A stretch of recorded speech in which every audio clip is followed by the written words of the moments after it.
साध संगत जी, प्रेम से कहना धन निरंकार जी। आशा करती हूँ सतगुरु माता जी की कृपा से आप सभी बहुत अच्छे होंगे। एक नई साखी के साथ फिर से हाजिर हूँ मैं। साध संगत जी, कहा जाता है कि विश्वास से तो बेड़ा पार है, इसीलिए हमें हर एक काम ईश्वर पर विश्वास रखकर अपनी डोरी ईश्वर पर, इस निरंकार दातार पर छोड़ देनी चाहिए। जिन्हें भी ईश्वर पर पूर्ण विश्वास है, ईश्वर कभी भी उनकी डोरी अपने हाथ से छूटने नहीं देते। और आज की साखी इसी विषय पर आधारित है। चलिए आज की साखी सुनते हैं। साध संगत जी, सेवाराम और मोतीलाल दो घनिष्ठ मित्र थे। दोनों ही गली गली जाकर अपनी पीठ पर पोटली लादकर कपड़े बेचने का काम किया करते थे। सर्दियों के दिन थे और वो दोनों गांव गांव जाकर कपड़े बेच रहे थे। तभी एक झोपड़ी के बाहर एक बुजुर्ग महिला ठंड से कांप रही थी। तो सेवाराम ने अपनी पोटली में से एक कंबल निकालकर उस माई को दे दिया और कहा कि माई, तुम ठंड से कांप रही हो, ये कंबल तुम ओढ़ लो। अब वो बूढ़ी माई कंबल लेकर बहुत खुश हुई और जल्दी जल्दी से उसने कंबल से अपने आप को ढक लिया और सेवाराम को बहुत आशीर्वाद दिया। तभी उस बूढ़ी माई ने सेवाराम को कहा कि मेरे पास पैसे तो नहीं हैं, लेकिन रुको, मैं तुम्हें कुछ देती हूँ। वो माई अपनी झोपड़ी के अंदर गई। तभी उसके हाथ में एक बहुत ही सुंदर छोटी सी ठाकुर जी की प्रतिमा थी। वो सेवाराम को देते हुए बोली कि मेरे पास देने के लिए पैसे तो नहीं हैं, लेकिन ये ठाकुर जी हैं। इनको तुम अपनी दुकान पर लगाकर खूब सेवा करना, देखना तुम्हारी कितनी तरक्की होती है। ये मेरा आशीर्वाद है। अब मोतीराम बूढ़ी माई के पास आकर बोला कि अरे माता जी, क्यों बहाने बना रही हो? अगर पैसे नहीं हैं तो कोई बात नहीं, लेकिन हमें झूठी तसल्ली मत दो। हमारे पास कोई दुकान नहीं है, हम इनको लेकर कहाँ जाएंगे? इनको तुम अपने ही पास रखो। लेकिन साध संगत जी, सेवाराम जो कि बहुत ही नेक दिल था और ठाकुर जी को मानने वाला था, सेवाराम ने कहा कि नहीं नहीं माता जी, अगर आप इतने प्यार से कह रही हैं तो ये ठाकुर जी आप मुझे दे दीजिए और पैसों की चिंता आप मत करो। सेवाराम ने जल्दी से अपने गले में पड़े हुए परने में ठाकुर जी को लपेट लिया और उनको लेकर चल पड़ा। बूढ़ी माई उनको आशीर्वाद दे रही थी कि हरि तुम्हारा ध्यान रखेंगे, ठाकुर जी तुम्हारा ध्यान रखेंगे। वो बूढ़ी माई उन्हें तब तक आशीर्वाद देती रही जब तक वो दोनों उनकी आंखों से ओझल नहीं हो गए। साध संगत जी, अब ठाकुर जी का, प्रभु का ऐसा ही चमत्कार हुआ। अब धीरे धीरे दोनों मित्रों की कमाई ज्यादा होने लगी। अब उन दोनों ने एक साइकिल खरीद ली। अब साइकिल पर ठाकुर जी को आगे टोकरी में रखकर, पीछे पोटली रखकर वो गांव गांव दोनों मित्र कपड़े बेचने लगे।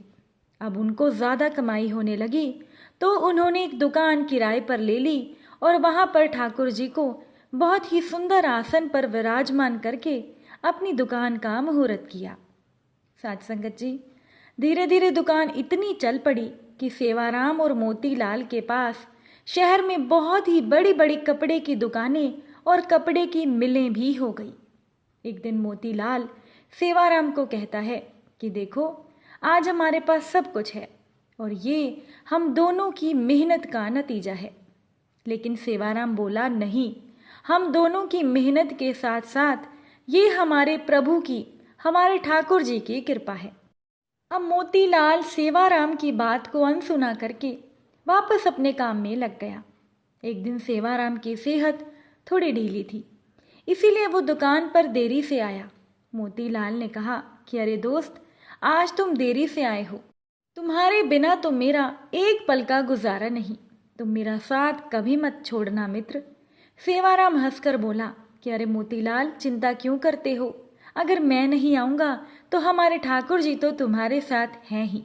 ये कहकर सेवाराम अपने काम में लग गया।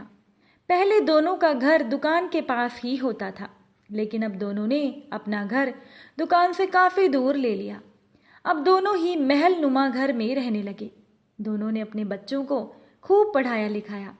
सेवाराम के दो बेटे थे, दोनों की शादी हो चुकी थी और मोतीलाल के एक लड़का और एक लड़की थी। मोतीलाल ने अभी एक लड़के की शादी की थी, अभी उसे अपने बेटी की शादी करनी बाकी थी।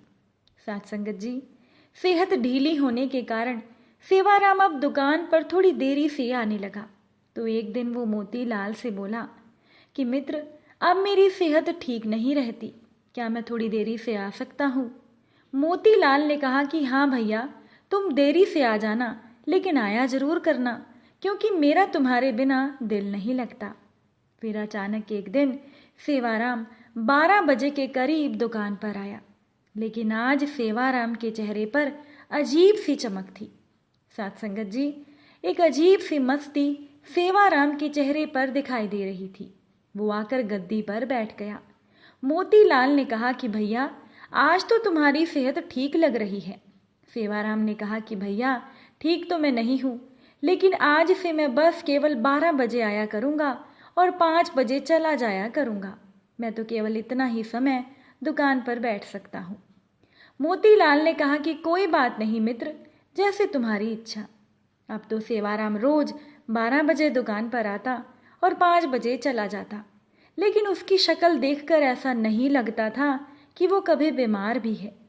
लेकिन मोतीलाल को अपने मित्र पर, अपने दोस्त पर पूरा विश्वास था कि वो झूठ नहीं बोल सकता और मेहनत करने से वो कभी पीछे नहीं हट सकता। एक दिन की बात है कि मोतीलाल की बेटी की शादी तय हो गई, तो वो शादी का निमंत्रण देने के लिए सेवाराम के घर चला गया। घर जाकर मोतीलाल को सेवाराम का बेटा, बहू और सेवाराम की पत्नी सब नजर आ रहे थे, लेकिन सेवाराम नजर नहीं आ रहा था। मोतीलाल ने सेवाराम की पत्नी से कहा कि भाभी जी, सेवाराम कहीं भी नजर नहीं आ रहा। तब उसकी पत्नी एकदम से हैरान होती हुई बोली कि ये आप क्या कह रही हैं? तभी वहां पर सेवाराम के दोनों बेटे भी आ गए और कहने लगे कि काका जी, आप कैसी बातें कर रहे हो?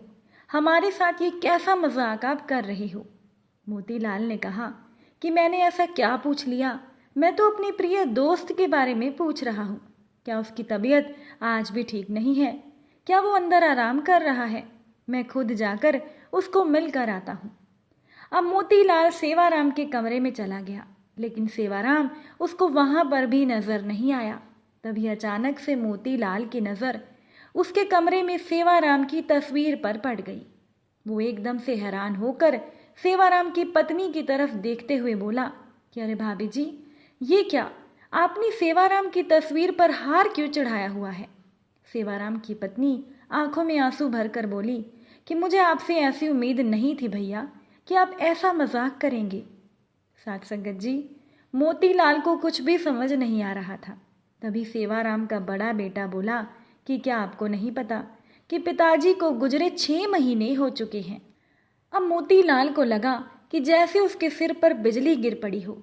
वो एकदम से थोड़ा लड़खड़ाता हुआ पीछे की तरफ हटा और बोला, ऐसा कैसे हो सकता है? वो तो हर रोज दुकान पर आता है, बीमार होने के कारण थोड़ा देरी से आता है, 12 बजे आता है और 5 बजे चला जाता है। साथ संगत जी, सेवाराम की पत्नी बोली कि ऐसा कैसे हो सकता है कि आपको पता ही ना हो? आप ही तो हर महीने उनके हिस्से के मुनाफे के पैसे हमारे घर देने आते हो। 6 महीनों से तो आप हमें दुगना मुनाफा देकर जा रहे हो। मोतीलाल का तो अब सर चकरा गया। उसने उन लोगों से कहा कि मैं तो कभी यहाँ आया ही नहीं, 6 महीने हो गए, मुझे तो कुछ समझ ही नहीं आ रहा। तभी उसको सेवाराम की कही हुई बात याद आ गई कि अगर मैं नहीं रहूँगा तो मेरे ठाकुर जी तो है ही ना, वो तुम्हारे पास आएंगे। मोतीलाल को जब ये बातें याद आई तो वो जोर जोर से रोने लगा और कहने लगा कि ठाकुर जी, हे हरि, आप अपने भगत के शब्दों का कितना मान रखते हो।